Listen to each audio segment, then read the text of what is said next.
शांति 25 सितंबर 2023। मीठे प्यारे बाबा के आज के मधुर महावाक्य। आज की मुरली के कुछ मुख्य पॉइंट्स। आज बाबा हमें समझाते कि हम बच्चों को राइट और रॉन्ग के अंतर को समझ बुद्धि बल से मन रूपी तूफानी घोड़े को वश में कर माया जीत जगत जीत बनना है। माया से कभी हार नहीं खानी है। वर्षा लेने के लिए शिव को अपना वारिस बना उन पर पूरा बलि चढ़ना है। सपूत बच्चा बन उमंग उत्साह द्वारा विघ्नों को समाप्त कर बाप समान बनना है। जैसे तपस्वी सदा आसन पर बैठते हैं, ऐसे हम बच्चों को एक रस अवस्था के आसन पर विराजमान रहना है। तो चलिए सुनते हैं आज की बाबा की मीठी प्यारी मुरली। ओम शांति। बाबा कहते, मीठे बच्चे, तुम्हारे दर पर कोई भी आए उसे कुछ न कुछ ज्ञान धन देना है।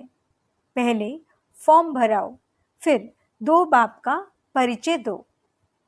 प्रश्न, जादूगर बाप की जादूगरी कौन सी है? उत्तर, जादूगर बाप की जादूगरी देखो। इतना ऊंचा बाप कहते हैं, मैं तुम्हारी सेवा में आया हूँ, मैं तुम्हारा बच्चा भी बन जाता हूँ। तुम बच्चे जब मेरे पर बलि चढ़ो तो फिर मैं 21 जन्मों के लिए तुम्हारे पर बलि चढ़ूं। यह भी वंडरफुल बातें हैं। बाप कितने प्यार से तुम्हें पढ़ाई पढ़ाते हैं, तुम्हारी सब मनोकामनाएं पूरी करते हैं। तुमसे कोई भी फीस आदि नहीं लेते हैं।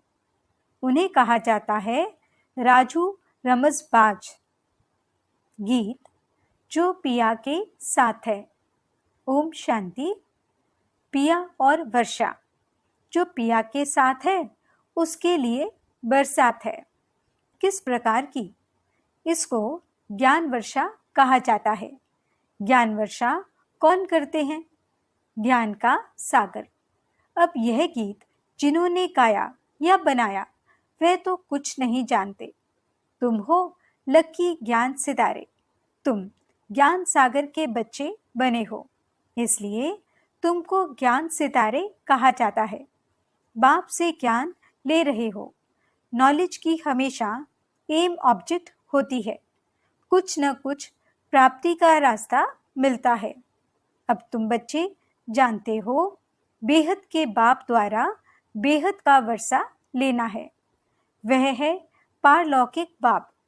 तुम्हारे पास कभी कोई नए जिज्ञासु आते हैं तो फॉर्म भरने से डरते हैं, तो उनको समझाना चाहिए, क्योंकि फिर भी तुम्हारे पास आए हैं तो कुछ न कुछ विचारों को मिलना चाहिए। बहुत गरीब हैं, तुम्हारे पास तो अथॉरिटी है। हाँ, नंबर बार कोई फुल पास होते हैं, कोई कम।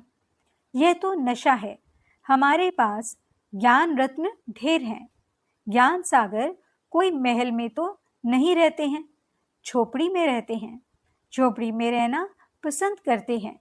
जब कोई कहे हम फॉर्म नहीं भरेंगे तो बोलो, अच्छा अपना नाम तो लिखेंगे। हम बड़ी बहन जी को दिखाएं कि फलाना आया है। कुछ समझने के लिए तो आए हो। अच्छा अपना नाम लिखो। लौकिक फादर का भी नाम लिखना पड़े, फिर समझाना है 2 बाप तो हैं। एक है लौकिक बाप, दूसरा है पारलौकिक परम पिता परमात्मा। जब पिता कहते हो तो उनका नाम तो लिखो। परम पिता कहते हो तो वह सबका बाप है।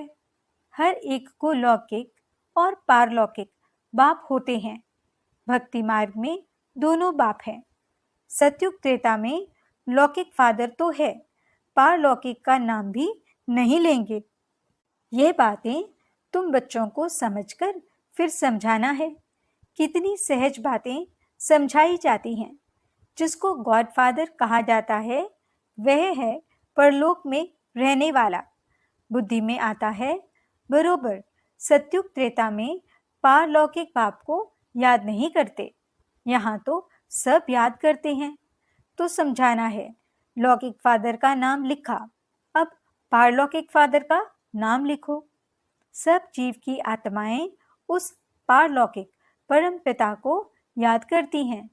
वह एक ही है। जैसे आत्मा निराकार है, वैसे वह भी निराकार है। उनका तो कोई सूक्ष्म व स्थूल शरीर नहीं है।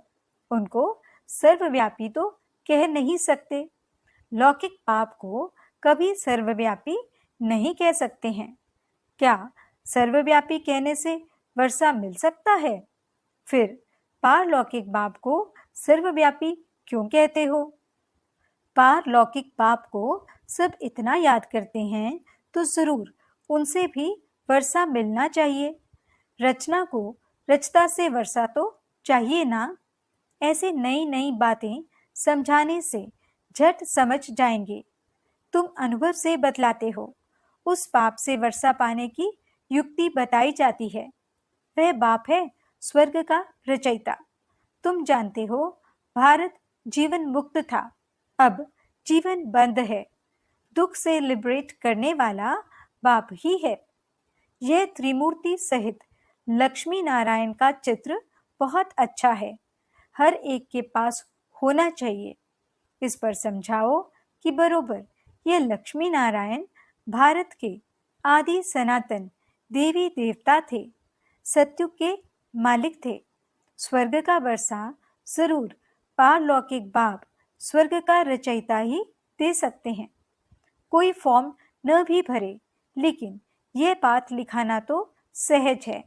दो बाप हैं, दोनों से वर्षा मिलता है।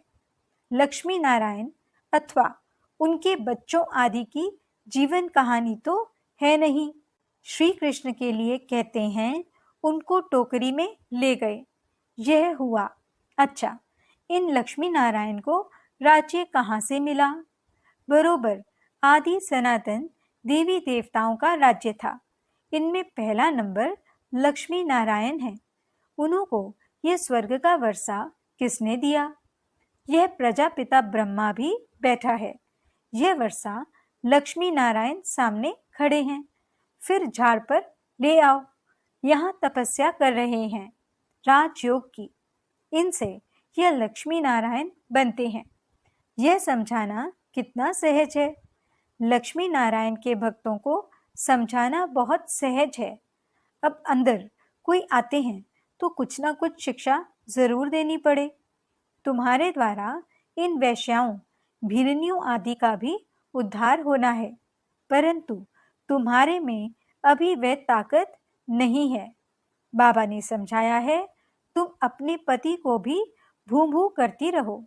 स्त्री अपने पति से भी पूछ सकती है, तुम अपने लौकिक पाप का नाम बताओ। अच्छा, पारलौकिक पाप का नाम बताओ, जिसको तुम घड़ी घड़ी जन्म बाय जन्म याद करते हो। जरूर उनसे कुछ जास्ती मिलता है। लक्ष्मी नारायण को याद करने से तो कुछ मिलता नहीं है।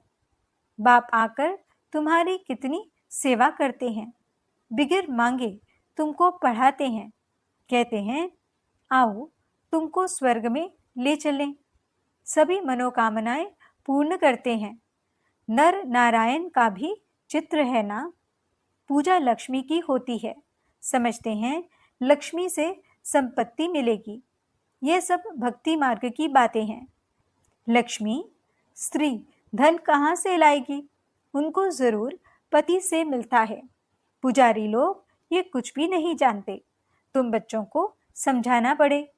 तुम भी अभी समझते हो, आगे हम क्या करते थे? कुछ भी नहीं समझते थे, अब अच्छी रीति जान गए हैं।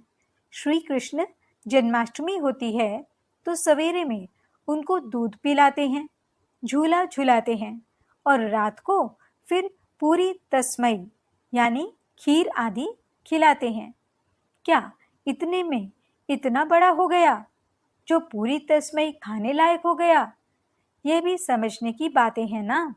तुम जानते हो, ये राधे कृष्ण ही फिर लक्ष्मी नारायण बनते हैं। शिव बाबा इन्हों को ये पद दिलाते हैं। शिव को कभी पूरी तस्मई आदि नहीं खिलाते, उन पर सिर्फ दूध चढ़ाते हैं। अब शिव बाबा तो है निराकार, जिसका कोई नाम रूप नहीं। उन पर दूध आदि चढ़ाने का मतलब क्या है? उनको कुछ खिलाते नहीं हैं, निराकार है ना। श्री कृष्ण को रोटी आदि खाने के लिए मुख है। शिव पर कुछ नहीं चढ़ाते, शंकर पर चढ़ाते हैं, शिव पर नहीं। शंकर का तो फिर भी आकार रूप है ना, दोनों एक तो हो नहीं सकते। अब बाबा कितनी नॉलेज देते हैं, कितनी गुप्त बातें हैं। तुम गोपिकाएं शिव बाबा की हो। शिव को फिर बालक भी कहते हैं।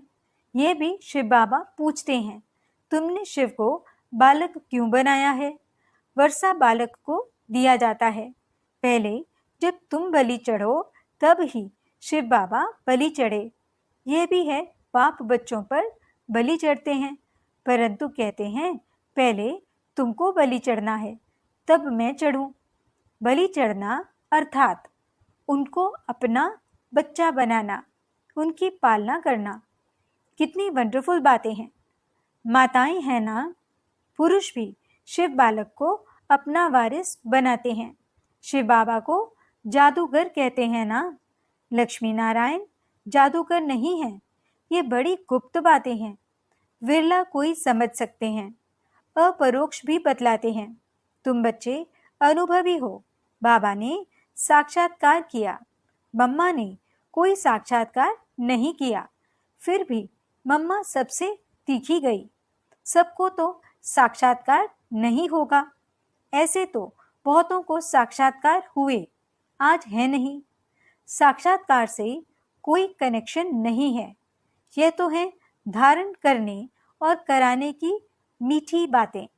जादूगर राजू रमसबाज तो है ना।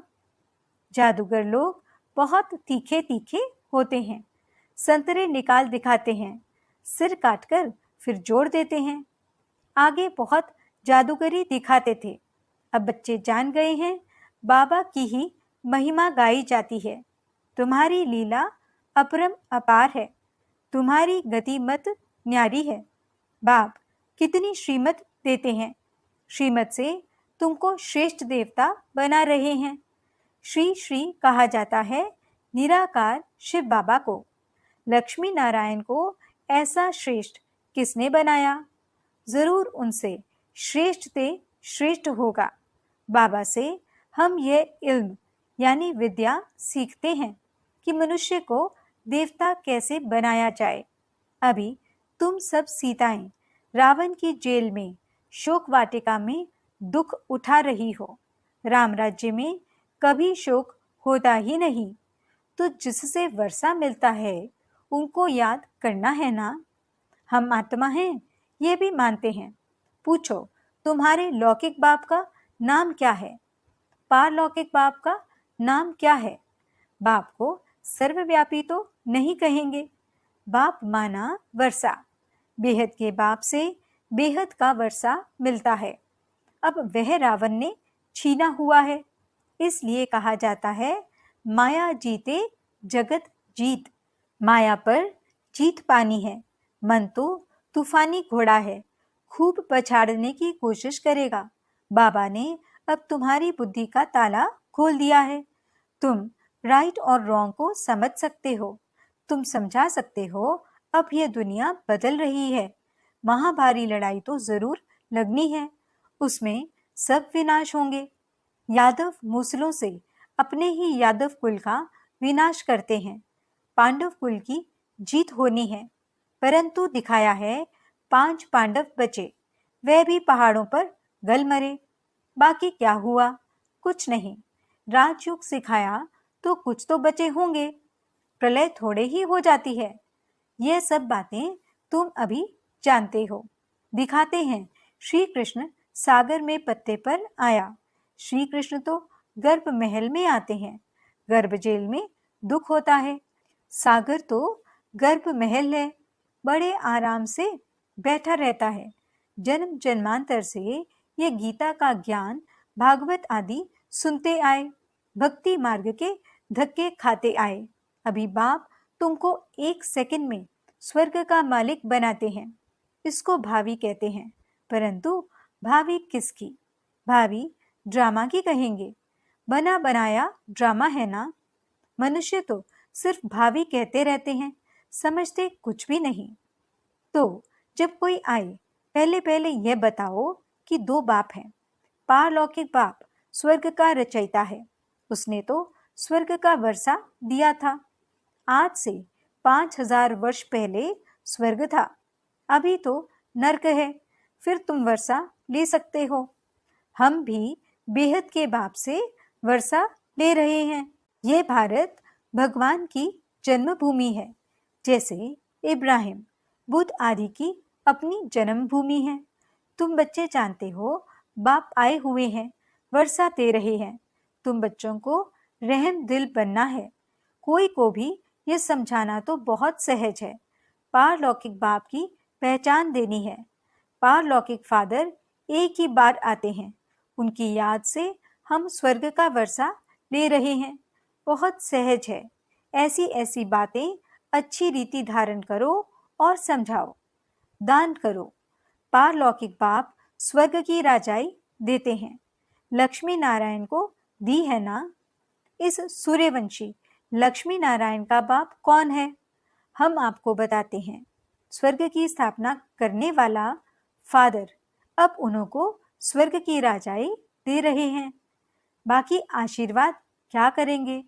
अच्छा, मीठे मीठे सिकिल दे, लक्की ज्ञान सितारों प्रति, माता पिता बाप दादा का नंबरवार पुरुषार्थ अनुसार याद प्यार और गुड मॉर्निंग। रूहानी बाप की रूहानी बच्चों को नमस्ते। हम रूहानी बच्चों की रूहानी बाप दादा को दिल व जान, सिक व प्रेम से नमस्ते नमस्ते नमस्ते जी। गुड मॉर्निंग बाबा। शुक्रिया बाबा। धारणा के लिए मुख्य सार।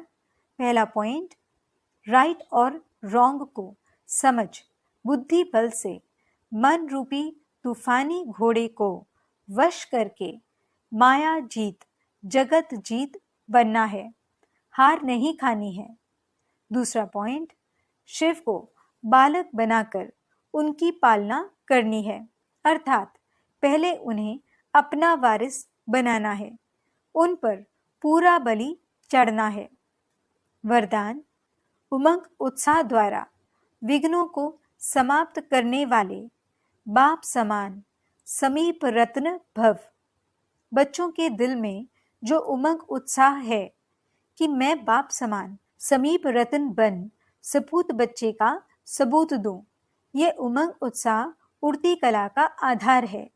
यह उमंग कई प्रकार के आने वाले विघ्नों को समाप्त कर संपन्न बनने में सहयोग देता है। यह उमंग उत्साह का शुद्ध और दृढ़ संकल्प विजयी बनाने में विशेष शक्तिशाली शस्त्र बन जाता है। इसलिए दिल में सदा उमंग उत्साह को व इस उड़ती कला के साधन को कायम रखना। स्लोगन, जैसे तपस्वी सदा आसन पर बैठते हैं, ऐसे आप एक रस अवस्था के आसन पर विराजमान रहो। अच्छा, ओम शांति।